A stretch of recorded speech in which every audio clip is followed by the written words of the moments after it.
went to UC Irvine, and UC Irvine had an MFA program, a writing MFA program that was rated as the best writing program in the country, run by Oakley Hall. I was not in that program. I was an undergrad.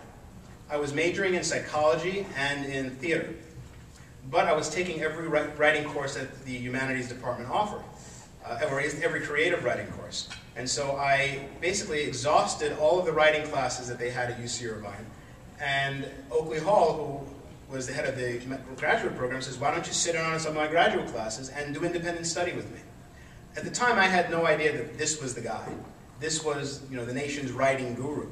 And I was taking independent study from him. I would write stories, he would read them, he would critique them. And one of the things that he asked me, he says, Neal, do you want to be a professional writer, or are you just writing for fun? And I said, well, I want to be a professional writer. And he said, well, then you need to stop writing science fiction. You need to stop writing the type of stuff that you're writing. And I asked him why, and he said, because you can already do that. If you want to grow as a writer, you have to try something new every single time you sit down to write. He asked me what genre I would be least interested in writing in. And I said, probably romance. And he said, okay, your next assignment is to write a romance, but one that you would like. And you can't cheat by writing a sci-fi romance. So I wrote a romantic story, and I kind of really enjoyed it. And then he had me write a western and a mystery, and he took me through all the genres.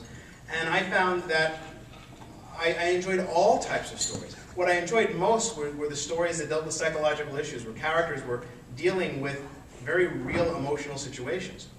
And for the longest time, once I started publishing, those are the types of stories that I wrote exclusively. I did not go back into science fiction for a long time, and fantasy. My stories were very realistic. And when I did come back to writing science fiction and fantasy, I found that they were much, much better.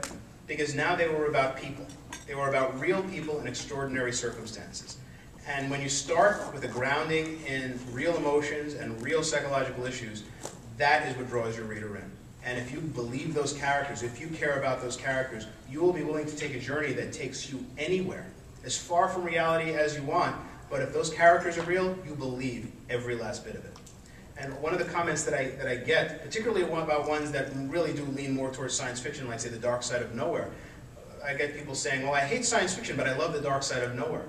It's because it's not about science fiction. The science fiction is kind of just sprinkled on top of it. It's about, real world issues that we have to deal with, just sort of disguised in this science fiction framework.